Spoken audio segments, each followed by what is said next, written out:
Welcome back to the Owner Meeting Podcast, hosted by Multifamily Strategy. I'm your channel host, Christian Osgood, joined today once again by Todd Robinson, the best lawyer for all real estate in the United States, undisputed champion. Seriously, this guy has represented everyone who's everyone. He represented me on my last syndicated deal. He is the syndication lawyer. Todd, awesome having you back on the channel. Hey, man, thanks. Happy to be here. He's happy to be here, but we're limited to about 20 minutes with Todd because he is in such high demand. So we're going to rip through today's questions on the Owner Meeting Podcast. Todd, for those who didn't catch your first episode or who are newer, give us a little backstory of you are a full-on real estate lawyer, significant investor. You've worked with all the big names. Where did you get your start in real estate? That's a good question. I started really through my legal career. I mean, I'm what they call an entrepreneur that just happened to get a law degree. And so when I went into law school, I knew I wanted to have my own firm and be entrepreneurial. And I always knew real estate was kind of, the secret to success in a lot of ways. I mean, I looked up to a lot of the founding families of this country, Rockefellers, the Morgans, all of these families, they have significant real estate holdings. And so I thought, well, I need to get into real estate. And so I kind of pivoted my career into a transactional practice and started developing a real niche in multifamily and specifically multifamily syndications, and started doing syndications for, like you said, clients really around the country and around the world that are investing here in the United States. And then, probably 5 years ago, I realized, this is pretty easy to do. I mean, it's hard. It's not, I shouldn't say easy. I mean, it's hard stuff. But right? it's simple to do. It's simple, not easy, right? But it's simple. It's simple, exactly. And so I was also making a lot of connections with high net worth investors, individuals, clients of mine. And so by using a lot of these, what I call strategic partnerships, I was able to work my way into various deals, really as kind of a silent GP partner, and grew my portfolio that way. And then eventually started being a lead sponsor and on certain deals. And so now I'm about $75 million of assets under management. And we have about 400 units, including some senior housing and a bunch more to close before the end of the year. Oh, that is just absolutely incredible. And this is where I find most people who are around real estate people. This is where they end up. We recently had Eric Bubel, who's one of my favorite brokers of all time. He started out as a golf coach. And guess who happens to do quite a bit of golfing? People who own a lot of real estate. Yeah. He gets around that. He's like, hey, wait a second. I'm not making enough to support all my dreams coaching golf, even though he was quite good. He's like, he found one client. He was like, come work for my firm, man. Just come on in. I'm going to teach you to buy real estate while you broker. And now he has the same thing. He has a big portfolio. He has a lot of practice. This tends to be the backstory.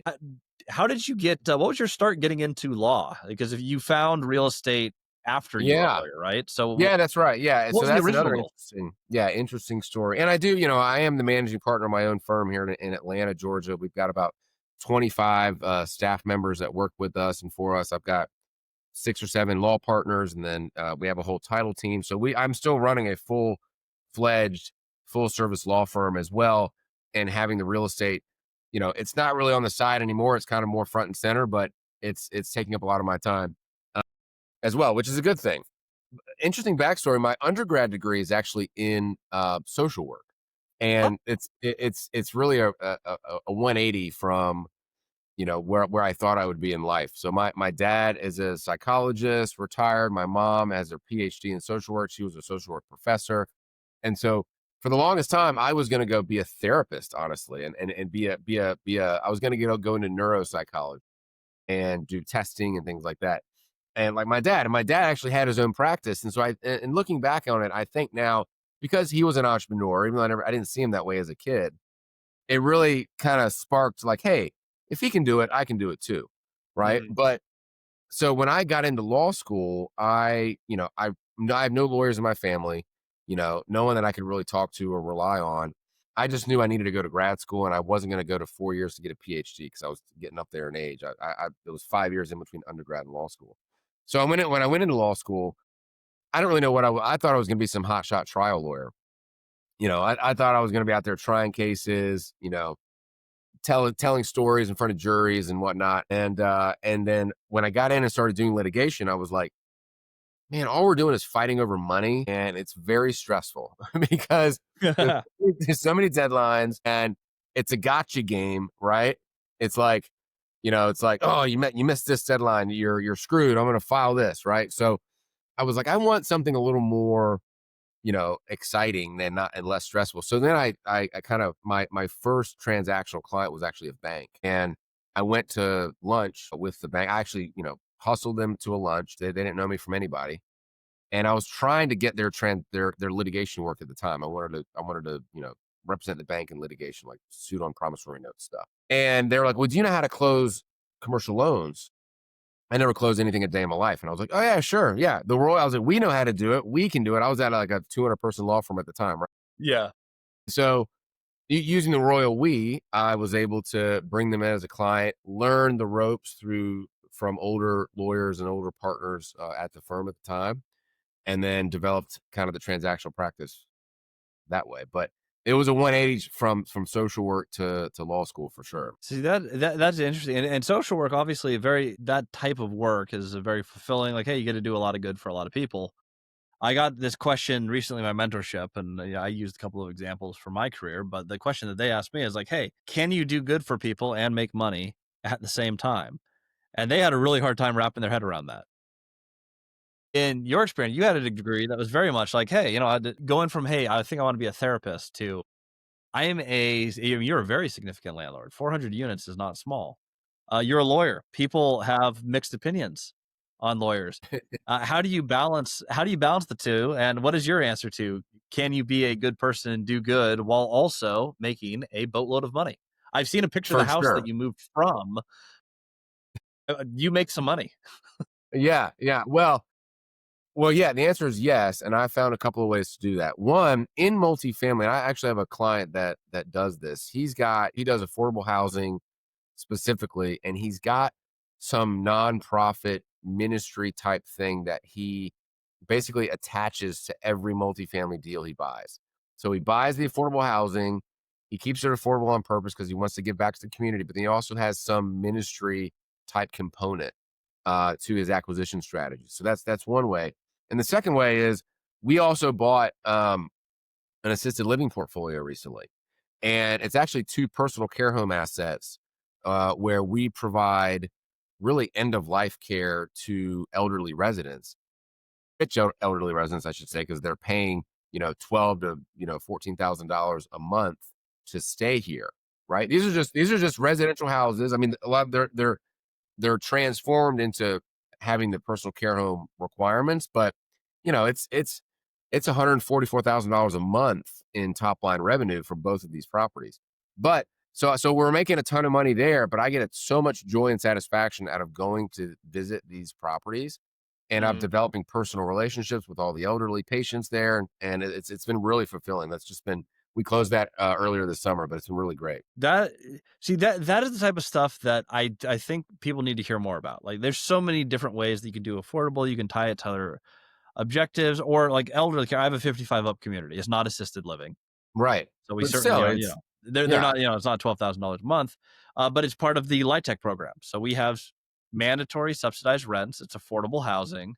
And we came in and we just did, the clubhouse was in disrepair.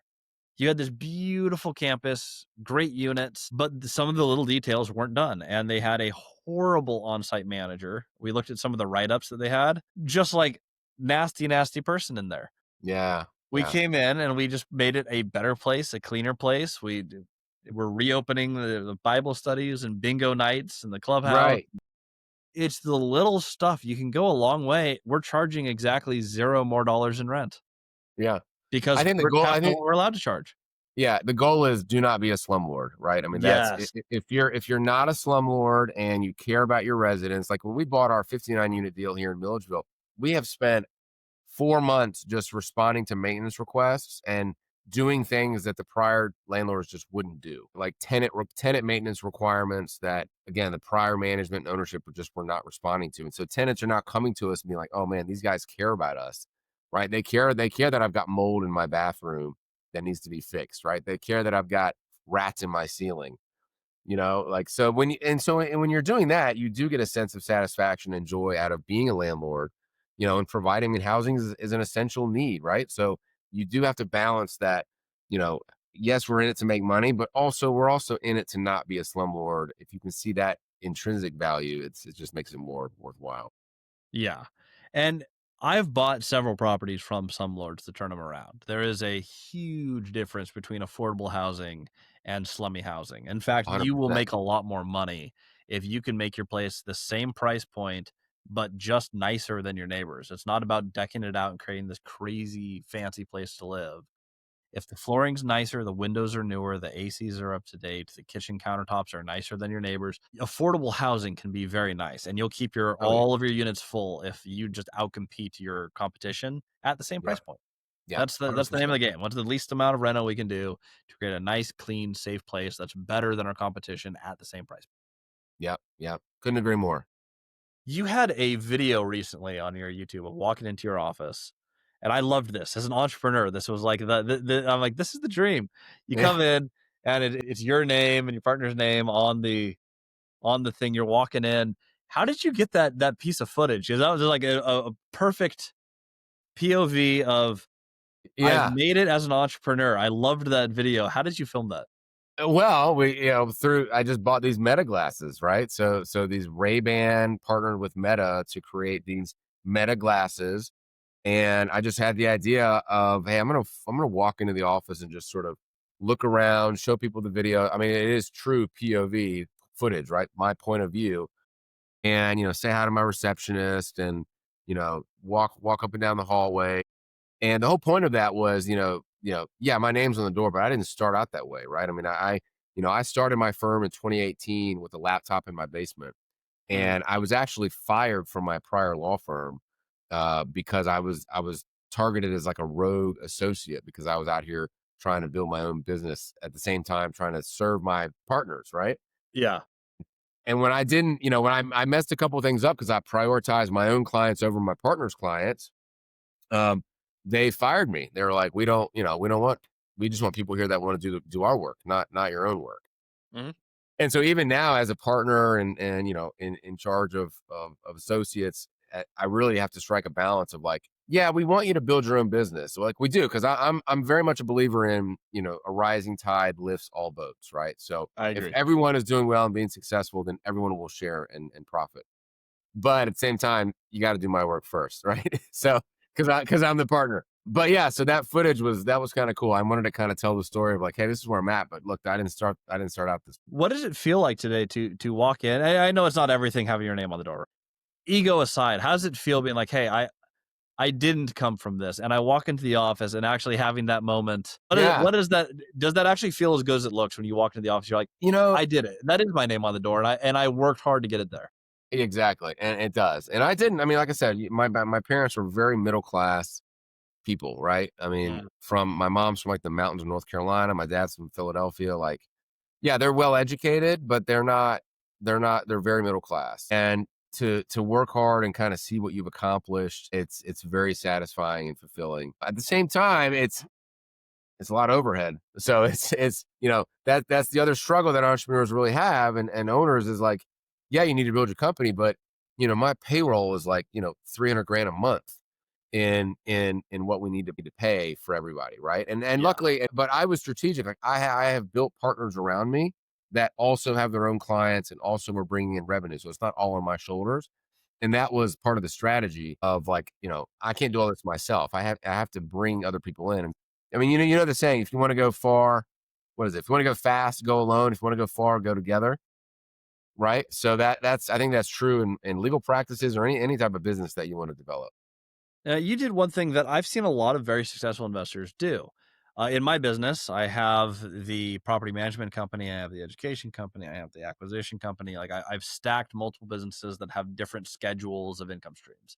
Would you recommend that most people, when building their portfolio, because you have 400 units in your portfolio right now, and I happen to know that you're under contract for at least 144 more, Yeah. because we're working on a project together that Right. we're taking out right now in real time. So you'll be over 500. Yeah. As you're building this portfolio, many of the most successful real estate investors also have other businesses. Do you recommend trying to run both at the same time? Because they both takes time and it both takes effort. Is that something that you think people should do? or should people put all their eggs in one basket and just focus on the one thing? That's a good question. I mean, I think it kind of depends on what that other business is. If that other business is tangentially related and Mm, you can kind of work on both, you know, but it doesn't seem like you're working on one or the other, then I think it works, right? But if it's hard to, especially those that are trying to, they have a W-2 and they're doing real estate on nights and weekends. mm. That's the hardest struggle is like, okay, I've got a W-2, I'm making, 10 grand a month. I want to replace that income. How do I do that? And you go out and buy deals. And what we always say, and I'm sure you say the same thing, is look, one acquisition fee can change your life, right? You can quit your job, you get one acquisition fee, and you don't have to work for the rest of the year. Right. But taking that leap of faith is really hard for a lot of people. And it's almost like I don't know if I ever would have started my own firm had I not been fired. Like being fired was the kick in the ass that I needed to be like, you know what? I'm gonna do this. I love Um, that. so sometimes, and maybe those W-2 professionals out there, maybe they need to try to get fired if they want to start getting into real estate. I don't know. There we go. That's the piece of advice we'll take from this podcast. If you're Here's the not get nugget. fired, get fired. Get fired. That's the Okay, motivation so you need. I know we have limited time with you today, and I ask this every episode. You've shared this before, but I'm going to try to ask it a slightly different way. So I always share the stupid tax. Whenever anyone's new, it's the most expensive it'll ever be to do what it is you're doing because you just haven't learned something. For the things you can share, you or your clients, what is the most expensive mistake that you have seen made, and how can someone avoid it? Ooh, gosh. I would say if you're in the business of raising capital and getting investors, the stupidest mistake you could make is lying to those investors, right? Misrepresenting facts to the investors, misrepresenting the deal, over promising, under delivering, or just straight up, defrauding your investors. You'd be surprised how often that happens. I just got off a call with one of my clients about like a $6.8 million investment that they made that has vanished, right? They're not even in the org structure anymore based on what the sponsor is saying to the lender, right? So you have to be upfront. And when you're dealing with other people's money, you have to be upfront, honest, transparent, to the nines, because the SEC is watching you, state governments are watching you. You're just waiting for a lawsuit. So that's I would think the biggest takeaway is the mistakes I've seen people make are those that they try to get too cute, right? They try to get, and it becomes a Ponzi scheme. Like, oh, I'll just get money from over here and I'll pay my investors over here. But then when they need money, I'll go buy this deal and get this acquisition fee. I mean, it just becomes a web of lies. And so stay true, stay honest, and don't lose investors' money. How do you handle the situation when you do have a deal, and maybe so let's make the base assumption we didn't exaggerate our numbers, we really came in and we truly believe this asset should do whatever, and we get surprised, we have more vacancy, there was more deferred maintenance, we didn't Yeah. find something was missed within reason. What do you do on the front end to protect yourself so you don't get accused of doing exactly what other people do, which is lie on the numbers or fluff them up? Someone's like, hey, I Yeah. feel like you ripped me off. What do you do to protect yourself? Well, you have to be transparent with the investors, number one. And number two, that's why when we prepare offering documents and syndication documents, we have what's called the private placement memorandum. In that PPM, you disclose all the business risks, right? You disclose all of the potential problems that could go wrong in a deal. And so if an investor comes back and starts hemming and hawing and pointing fingers, you can just go back to that document and say, why don't you read XYZ disclosure where we said there's economic risk, or say the cost of construction skyrocketed and we can't do our renovations now. Well, look, it says it right here in the PPM. So that's the biggest, I think, thing that I would do in that situation. The other thing I was going to say is every time someone buys a deal, there's always a dip, right? Right when you close, the next 3 to 4 months, there's a dip, right? There's a dip in tenants, revenue. All of a sudden they come out of the woodworks and they all need everything done on their property because there's new management in town. You've got to ride out that dip. As long as you can ride out that dip, you're going to go up eventually. Have enough working capital reserves to cover those things. That's probably another piece of advice. And just be honest with your investors. 100%. Love it. All right. I know you have to run to the next call. So how do people find you? Because it sounds like the answer to this question is you need to have a great lawyer who writes the contract right. Yeah, You teach how to do exactly. this. You have a community. I know people can follow you as Syndication Expert on Instagram, which Todd posts some great content for free there, shares a ton. But if someone wants to get in contact with you, either to learn how to do this or just to use your firm's legal services, how do they best get a hold of you? Yeah, so Robinson Franzman is the name, Franzman. And my email is, just Todd at RFLLPLAW, and then find me on Instagram as well. Like you said, Syndication Expert. I'm on there quite a bit, and we can get in touch that way. Awesome. Todd, thank you for joining. You have a fantastic rest of your day. Everyone else, we'll see you on the next episode. Thanks, Christian. Absolutely.